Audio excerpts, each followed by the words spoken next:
Yesterday, you gave us a short account of a very important development in theoretical physics that started with Einstein's special relativity, with the symmetry of space and time, and then led to a very large development which ended with another symmetry, the symmetry with the particle and antiparticle. That was the main subject, and the key word was symmetry. Yes, that is so. I wanted to emphasize that Einstein was the first to realize the importance of symmetry. Lorentz had worked out the mathematics of the transformations.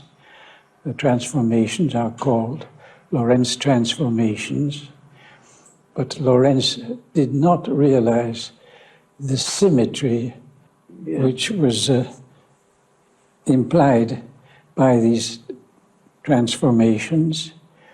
He thought that there was one frame of reference which was the good frame, the physical frame, and that other frames of reference were just mathematical fictions. I remember the words. He introduced local time as a concept, but he said local time different from the real time. Yes. There he has emphasized that there is one real absolute system, the ether. And there he was quite wrong. Yes. And it took him a long time, I believe until 1909, before he accepted the Einstein view. Yes, he gave a lecture in Göttingen in 1909 or 10.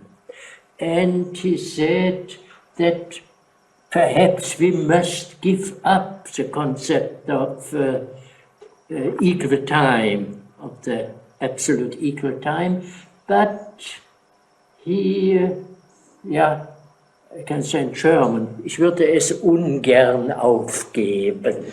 Yes. Einstein started off with a different point of view, and he showed how he was an independent thinker. Yeah.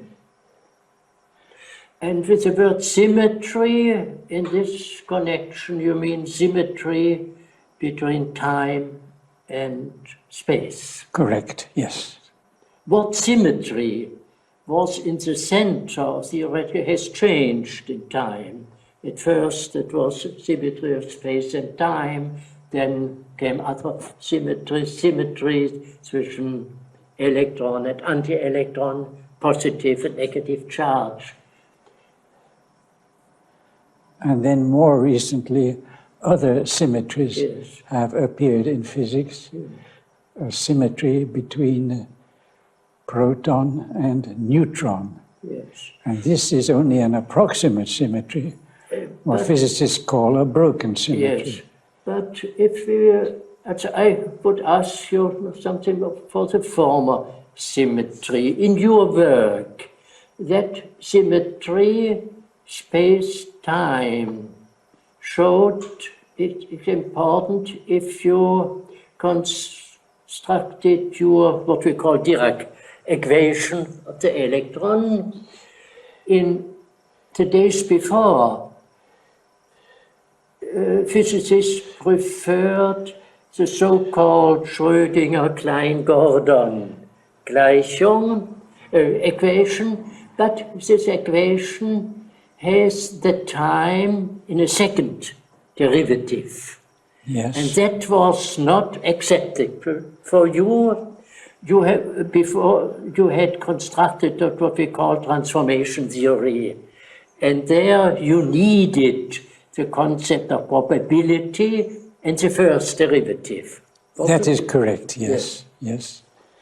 And that forced me into a different kind of equation, and this different equation brings in the spin of the electron. it was very unexpected to me to see the spin appearing in this way. A spin, that means a moment of momentum and magnetic moment, both together. They both come together. Yes. I thought one would first get a satisfactory theory of a particle without spin, and then one would proceed to a more complicated theory of the particle with spin. Yes. But it turned out differently.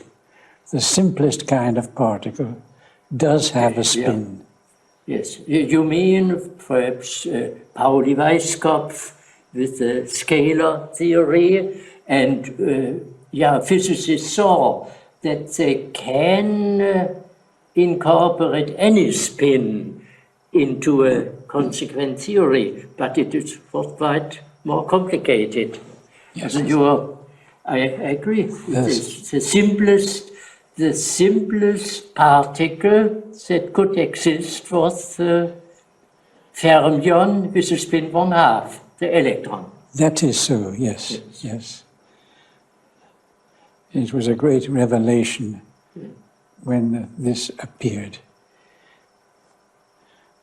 And then, with the solution of these difficulties, one was able to concentrate on the one remaining difficulty, how one should deal with the negative energy states. And it took quite a while, perhaps a year, to understand that, and to bring in the concept of a vacuum in which all the negative energy states are occupied. Is it possible to express it in the following manner? In this theory of the electron, also, let me say the Dirac theory, you can treat pairs of particles, positrons, electrons, in the form of a one-particle theory. But if you have a scalar spin, scalar particles, or a Pauli-Weisskopf theory, you can treat pairs, matter and only in the form of a many-body theory. Yes, yes, that is so, yes. Now, should we speak a little about general relativity? Yes. General relativity was considered by Einstein as his most important discovery. He was working entirely alone on the new mathematical ideas, and it was a big triumph for him to be able to get his ideas straightened out and to introduce a new theory of gravitation, bringing in a very powerful kind of symmetry. This symmetry is of importance in physics only where gravitational fields occur, while the symmetry previously, the symmetry of special relativity, is of importance in all physics. So that this further symmetry introduced by general relativity, although it is such a wonderful mathematical theory, does not have the big effect on physics. And I might say that my recent work has been very much concerned with Einstein's general relativity. And I believe that the times and the distances which are to be used in Einstein's general relativity are not the same as the times and distances which would be provided by atomic clocks. There are good theoretical reasons for believing that that is so, and for believing that gravitational forces are getting weaker compared to electric forces. As the world gets older, there is some observational evidence for that. Observations of the moon, which have been made accurately for centuries with respect to the time provided by the Einstein theory, and which have been made since 1955 with atomic clocks. And there is some evidence of a difference between the two times. The evidence is not as complete as one would like to have. People are still working on the subject, in particular with the Viking lander, which was put onto Mars in 1976. One is able to send radar waves to Mars and get back the reflected waves. And then one can measure in atomic time how long it takes these waves to go to Mars and to come back. The results that one gets are unfortunately very complicated because there are many disturbances. There are disturbances caused even by meteors. There are many more meteors passing close to Mars than there are passing close by the Earth. And these disturbances all have to be taken into account. Well, people are still working on this subject, and I hope that they will get a definite answer pretty soon about the question of whether there are these two times, the Einstein time and the atomic time, with a difference between them. Yeah, what is a natural clock then? Well, today, physicists used to say the vibration of a molecule or an atom is a natural clock, and the extension of an undisturbed crystal is a natural length. What would be the natural time and natural length then? Those are the atomic times, the atomic lengths, and that is the best way to define these quantities. But it may be that quantities defined in this way are not the ones to be used in the Einstein theory for astronomical observations. Should we say Einstein theory then must be changed or completed, or can it remain with another interpretation? Well, the equations remain, but they are to be applied differently. Yes, but in Einstein's equations, gravitation constant is assumed to be constant. Yes. And in these modern developments, it is not. Well, whether the gravitational constant really is a constant or not will depend on what units you use, because it's a matter of interpretation. Yes, yes. There is no suggestion that Einstein is wrong, but just on how his equations are to be used. Yes. Einstein's theory has turned out to be a wonderful theory, so successful in all its applications. But there is this question of the interpretation, which is not yet settled. But now then it can happen that Einstein's general relativistic theory becomes more important, nearly so general as the special. It is not so important. It depends. Yes, of course, it had only to do with cosmology and gravitation. Yes. But perhaps gravitation one day will be connected with the other forces. weak forces, strong forces, electromagnetic forces. That is possible, but that lies far ahead. Yes, the factor 10 to the minus 14th is very little.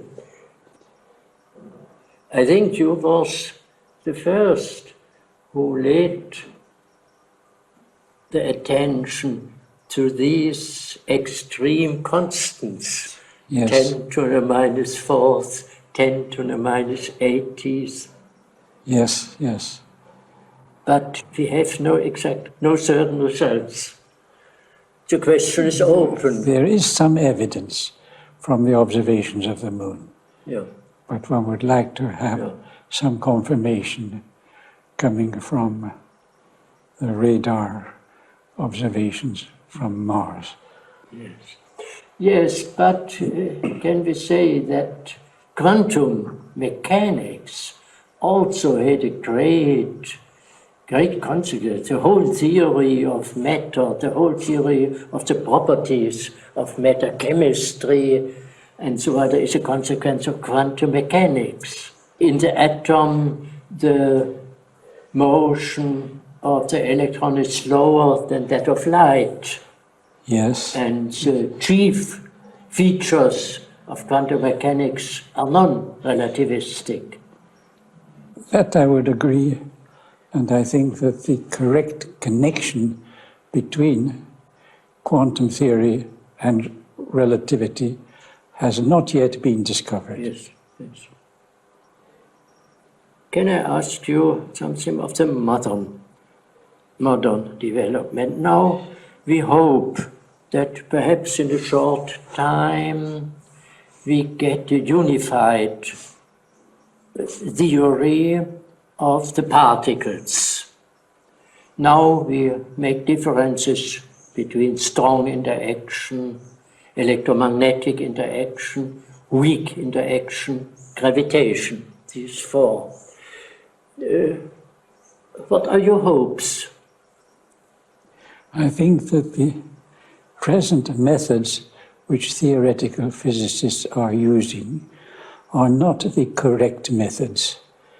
They use what they call a renormalization technique, which involves handling infinite quantities. And this is not really mathematically a logical process. I would say that it is just a set of working rules rather than a correct mathematical theory, and I don't like this whole development at all. I think that some other important discoveries will have to be made before these questions are put into order. In particular, there is the problem of explaining the fine structure constant, the number 137, which plays an important role in physics. And the question is, why should it be 137 instead of some other number?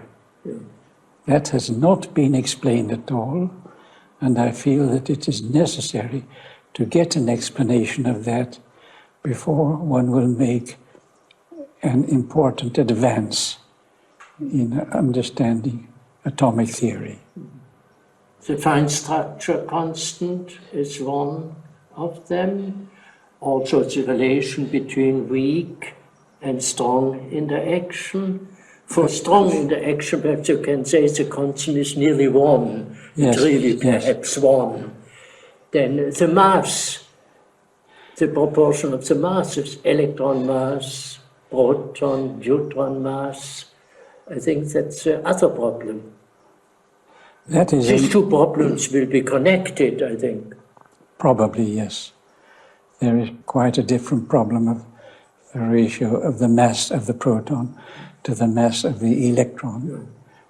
And the question is whether the ratio of these masses remains constant or whether it develops slowly with time. People are now looking into this problem,